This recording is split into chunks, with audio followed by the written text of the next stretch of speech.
Evening, everyone. I'm going to weave a couple of themes together in this talk, and we'll see where it goes. But essentially, the two themes are vow and self-centeredness. And they're going to be separate and also woven together. I'm going to read a couple of things just to start off. I'm going to start reading from the Morning Bell Chant. I'm going to read a few pieces from there, read a couple of other things. So this is how the Morning Bell Chant begins. Our vow. May the sound of this bell spread throughout the universe, make all the hell of dark metal bright, relieve the three realms of suffering, shatter the hell of swords, and bring all beings to enlightenment.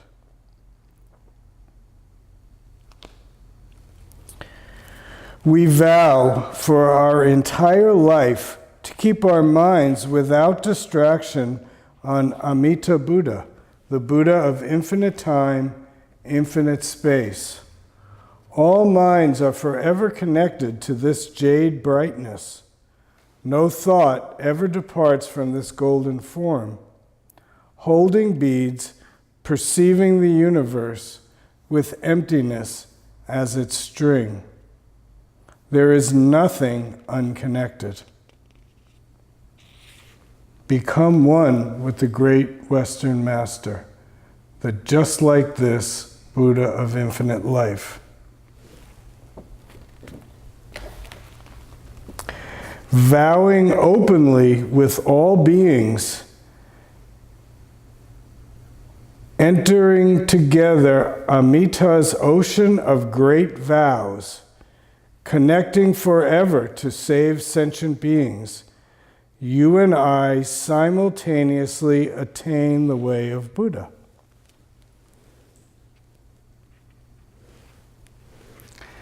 And this one I'm going to throw in. It's not about vow, but I like this little section, so I'm going to throw that in as an aside.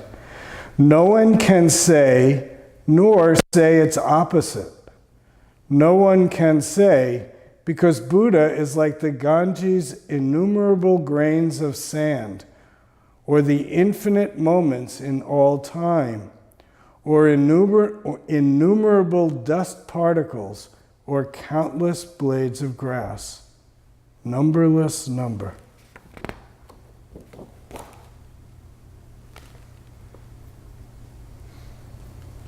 And the evening bell chant that Sergei did tonight. Hearing the sound of the bell, all thinking is cut off. Wisdom grows, enlightenment appears. Hell is left behind.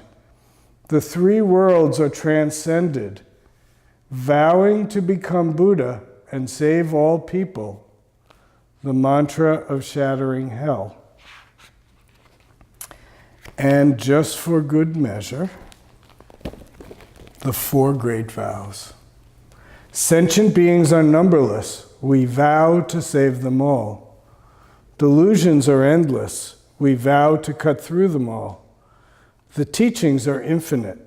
We vow to learn them all. The Buddha way is inconceivable.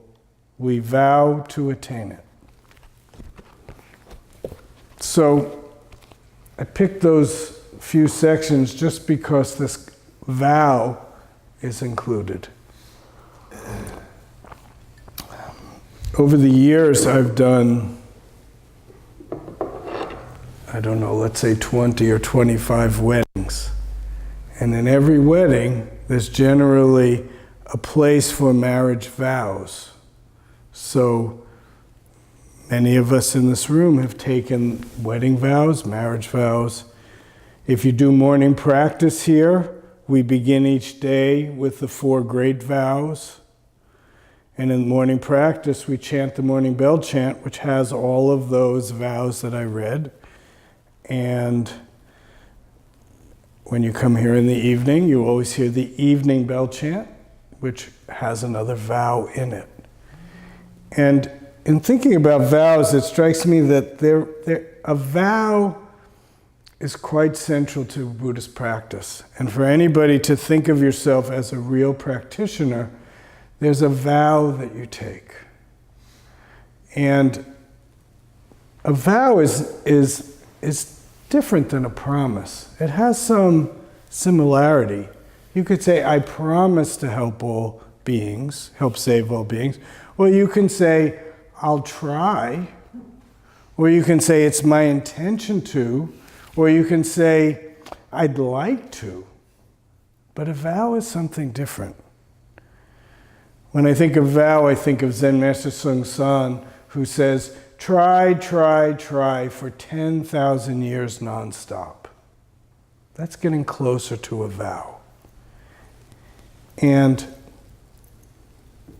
I think to really be a practitioner of the Buddhist way, we need to take a vow. A vow means I'm going to do it even when I don't feel like it. A vow means this is the orientation of my life. I've decided that this is most important. This isn't just an itch I'm trying to scratch. This is the direction of my life. To take a vow in the Zen way means I vow to work with the suffering in this world. I vow to perceive my place in it. I vow to live a life of wonder and curiosity. We in the quantum school call that a don't know mind. Sometimes it's called not knowing mind. But a vow is to do something not because I feel like it in the moment, but because it's my commitment. It's something, often we publicly make vows, and then we spend our life trying to live up to that vow. Doesn't mean we're always successful. It doesn't mean we're always doing it. But it means when we see that we've lost our way, we get back up and we start again. I vow. There was this article, I think it was the New York Times, it might have been the Washington Post, and I honestly didn't read the whole article. But the title was something like, Why Mindfulness Doesn't Work.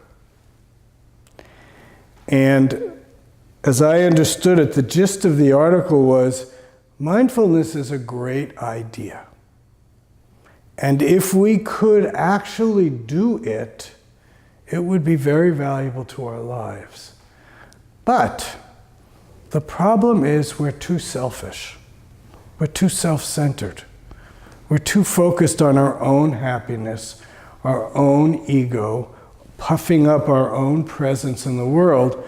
So mindfulness can so easily get turned into self-aggrandizement. If I do this, I'll be better, and then I'll want everybody to know about it. In some sense, the power of our selfishness or self-centeredness is what gets in the way of our vow. And we take the vow because the persistence of our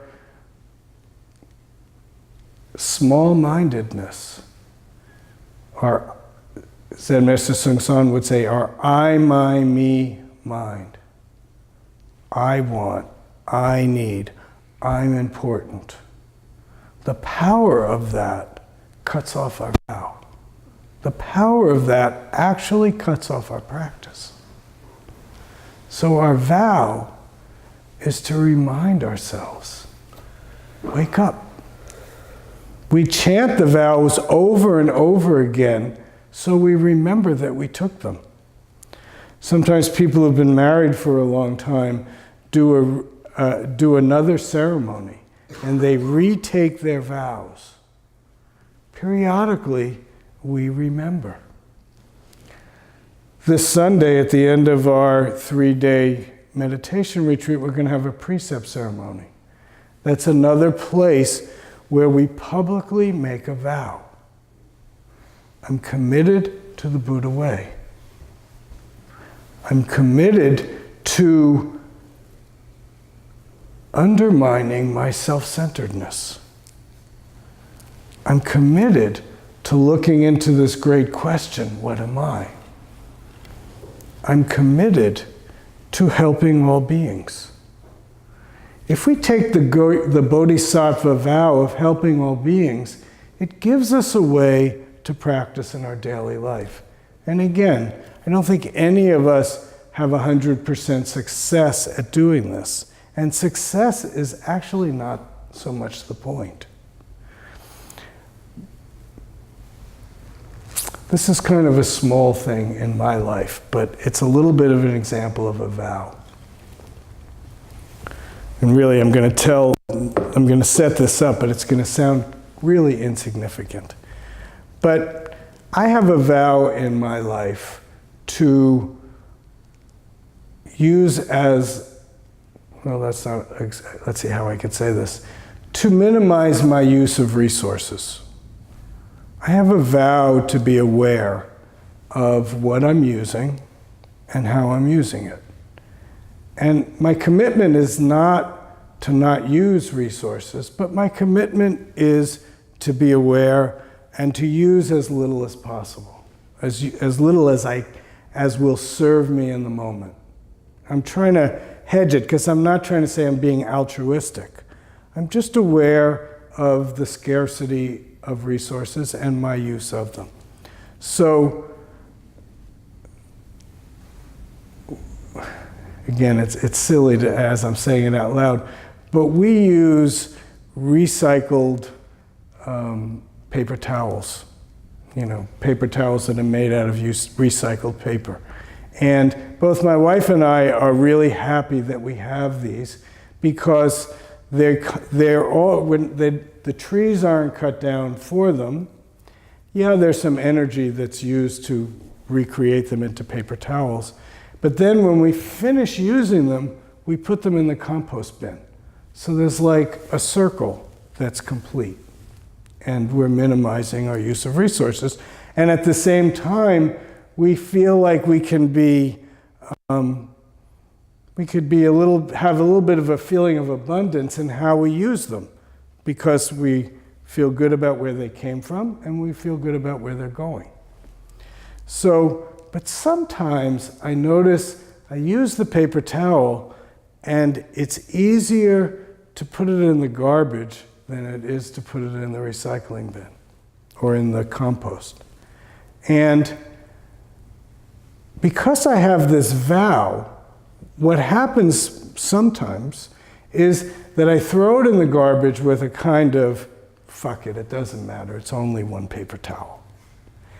And I start to step away from the garbage can, and then I remember. I remember my vow. And mostly, not always, but mostly, I go back to the garbage and I take the paper towel out of the garbage and I put it in the recycling bin. In the compost. It's a small example, but it's actually a living example of living a vow. It's the awareness. It's the attention to what am I doing right now. And it's that little bit of extra effort, even if I don't want to do it.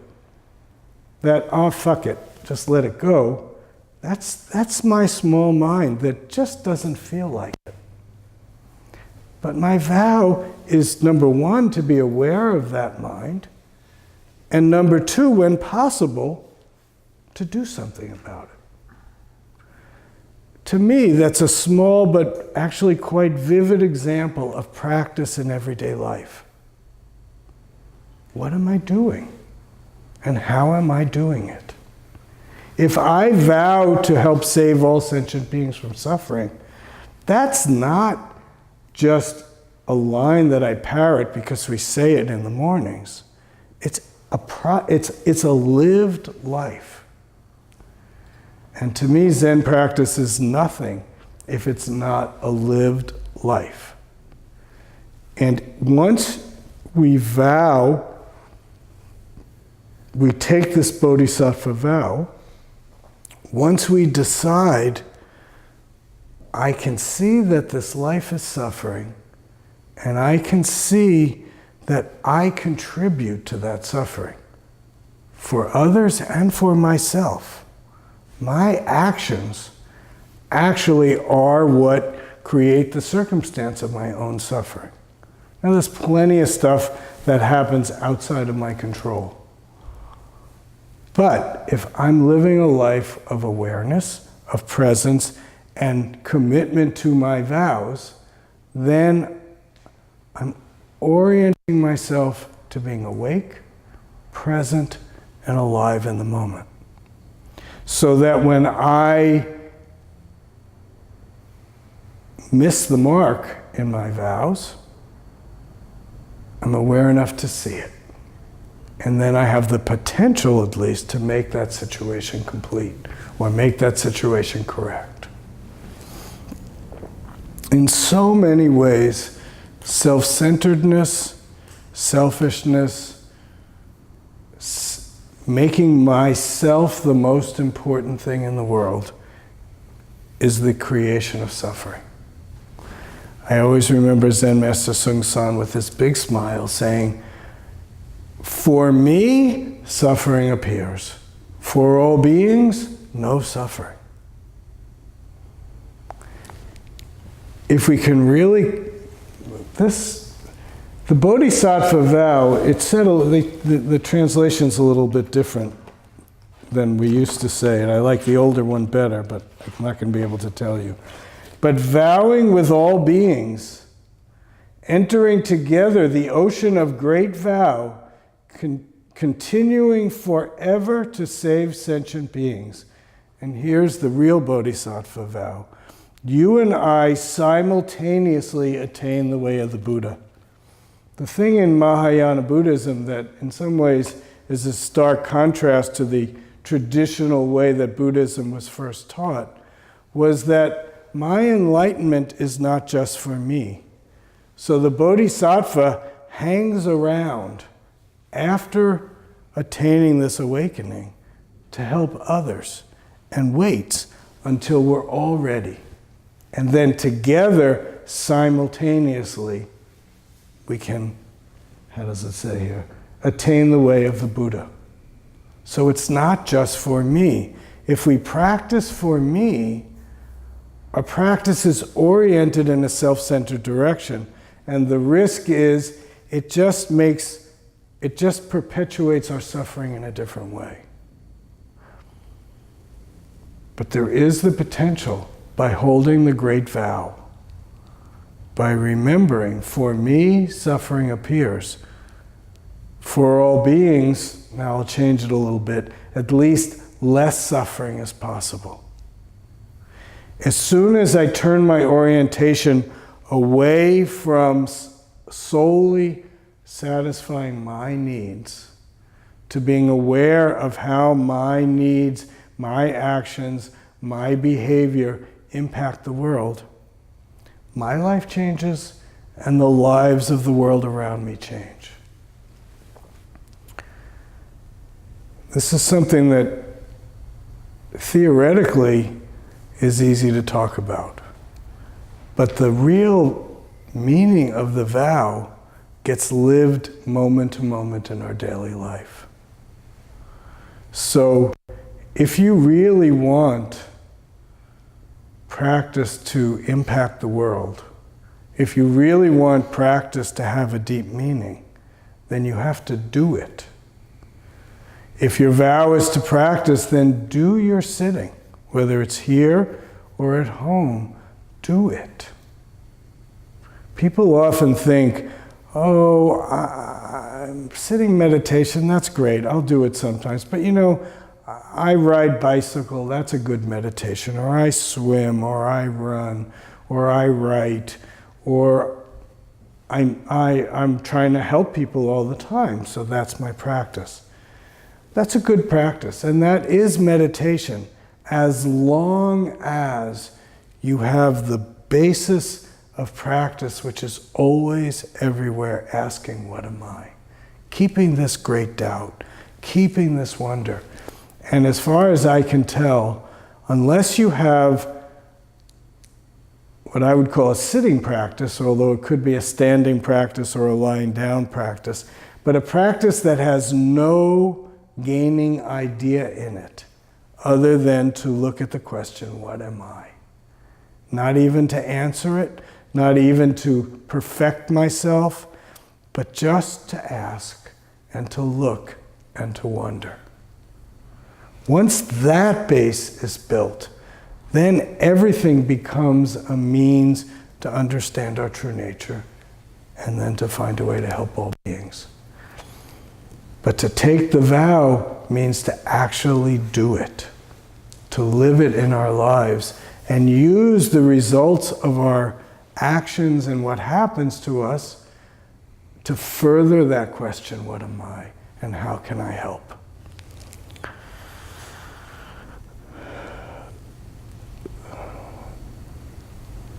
From what the Zen Buddhist ancient masters learned and taught was we need to do some intensive practice. We need to sit down and really stay with ourselves even when it gets uncomfortable.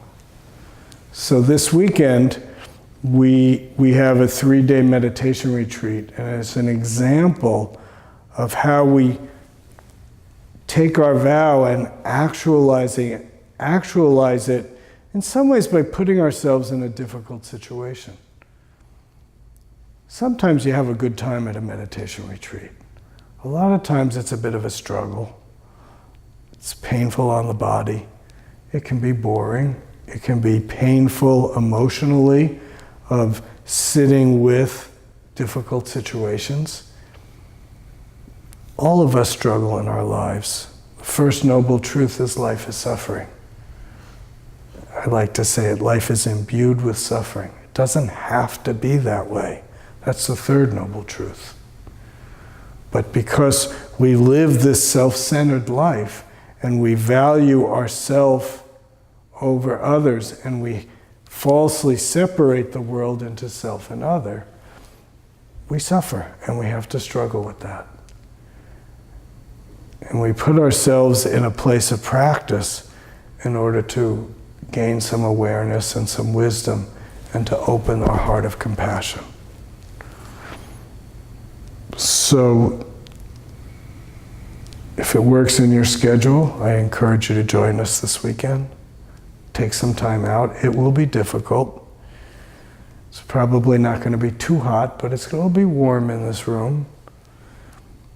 And there'll be times that you'll think, what the hell am I doing here?